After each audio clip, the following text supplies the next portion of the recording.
all people? Who better? Then why do you always antagonize him? I can't help it. I despise people who despise me. Edgar, we need to talk. What is Carl eating? A heart. A human heart? Mm-hmm. How in heaven did you come by a human heart?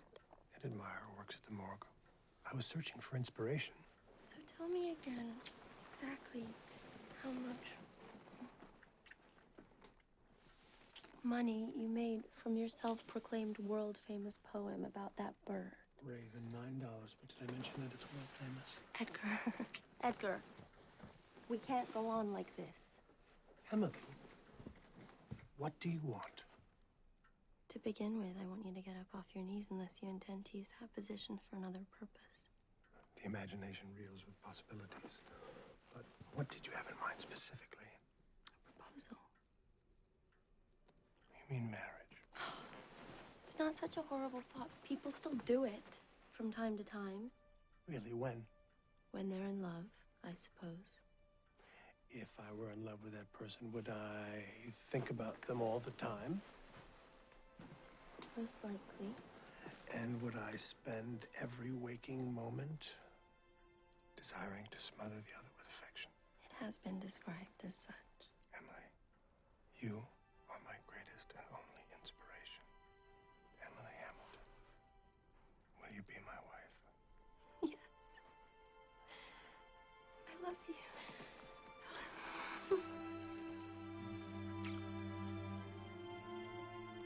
You're ridiculous. Now, what do we do about your dear, dear gun-toting father? I've been thinking about that. We'll tell him at my birthday ball. In front of all of Baltimore. If I were a better man, I'd forbid it. But you're not. No. I found some possibilities for you, Inspector. All are gruesome, if you ask me.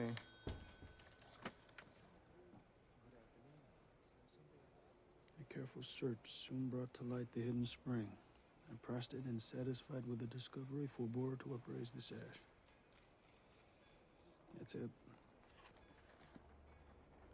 Edgar Allan Poe.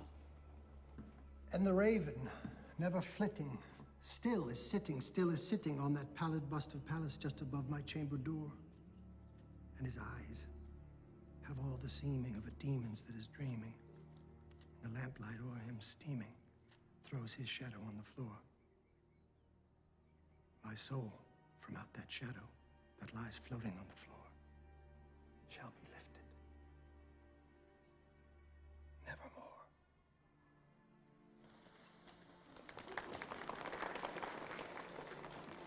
Who's next? Well, it's called The Butterfly and the Bee. An exquisite title, Mrs. Bradley. The butterfly, to her brother bee, did sing a song of spring. Come, listen to my ode of thee, thou honey-making thing. Stop, please. It's terrible. I suspected it was. Thou honey-making thing. I attempted to rhyme the lyric. You've succeeded. The juxtaposition of the beauty of nature with the horrors of our recently mechanized society, reducing Brother Bee to nothing more than a honey-making thing, a meaningless cog bound for destruction within the machine of nature. It's brilliant, Mrs. Bradley. It's terrifying, but it's brilliant. I'm so sorry to interrupt. There's someone here to see you. Excellent. Who is it? Mr. Poe? Get me here. Hand up here. Badge. What's going on? Why would hair be attracted to a magnet? What? Soot is merely carbon residue from coal and wood. Am I under arrest? I'm Detective Fields. Please sit down, Mr. Poe. Yes, the infamous Detective Fields. Am I under arrest? No, not as yet. Then I'd rather stand. It makes it easier to leave. I'm a reader of your work. Well, I admit that many of my admirers have gone to great lengths to meet me. Oh, I didn't say I was an admirer. And yet, you read them. Night before last, a young girl and her mother were found murdered. The daughter's body was lodged in a chimney. The mother's head was nearly severed with a straight razor. The killer eluded capture through a window in which a lock was feigned with a nail sawn in half. Does any of this sound familiar to you, Mr. Poe? But you're talking about my story. Work of fiction. I'm afraid I'm not.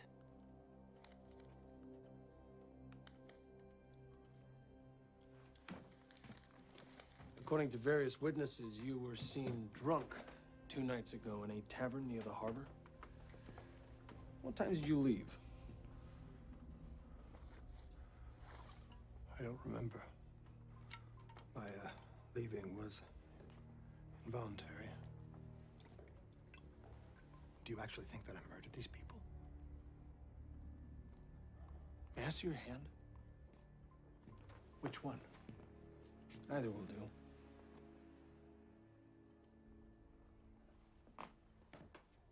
Perhaps with the aid of accomplices, such a scenario might be conceivable. However, improbable. Yet what cannot be disputed is the fact that your imagination is the inspiration of a horrendous crime. Am I to be charged then? Is imagination now a felony? Come. Inspector, can I have a word?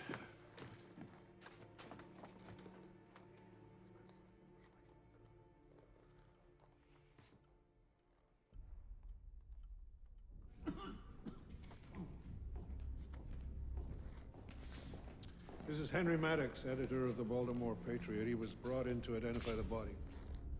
His name is, was Griswold. Ludwig Griswold. He worked for you? Freelance as a writer. What kind of things did he write? Some poetry, mostly criticism, you know, the easy stuff. Did he by chance have any kind of a relationship with Edgar Allan Poe? Of course, they hated each other. Had a vicious feud about a year ago. Sold a lot of papers. How long have you known Mr. Poe? Edgar? Well, past 10 years. You published another one of his stories, The Murders in the Rue Morgue. He wrote that one several years back when he was in Philadelphia. I reprinted it a couple of times here. People loved the gory ones. So they do. Edgar isn't a suspect, is he, Inspector? At this point, everyone is a suspect, Mr. Maddox. Forgive me. I know there is a darkness to Edgar, but they're all up in here. Every woman he's ever loved has died in his arms. Now, I believe that God gave him a spark of genius and quenched it in misery. But as far as something like this, the only thing he's ever killed is a bottle of brandy.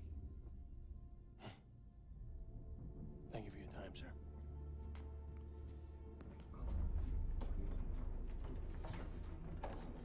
I know this may come as a shock to you, Mr. Poe, but we are in dire need of your unwholesome expertise.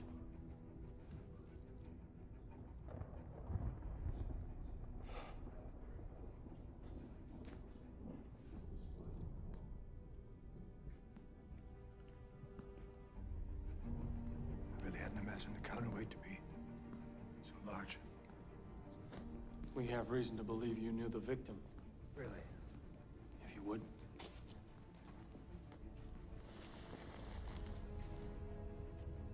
I don't believe I know him. And perhaps this will jar your memory. Never has the perfunctoriness of plot been so mechanized and twisted by soulless contrivance as in... Griswold. So you do know him? Yes. We traded barbs, as in words, not actual weapons of any sort. As writers are wont to do to sell a few newspapers or gain a little favor. The Pit and the Pendulum, when was it published? 42. Tales of Ratiocination. Are there other stories in the collection? Many. Specifically about murder? I'm afraid so. As unfortunate as this is, you may be uniquely qualified to cast light on our killer. There is a logic underlying these deaths. Do you think this comes from a logical mind? Any man who can carve a human being in half doesn't come from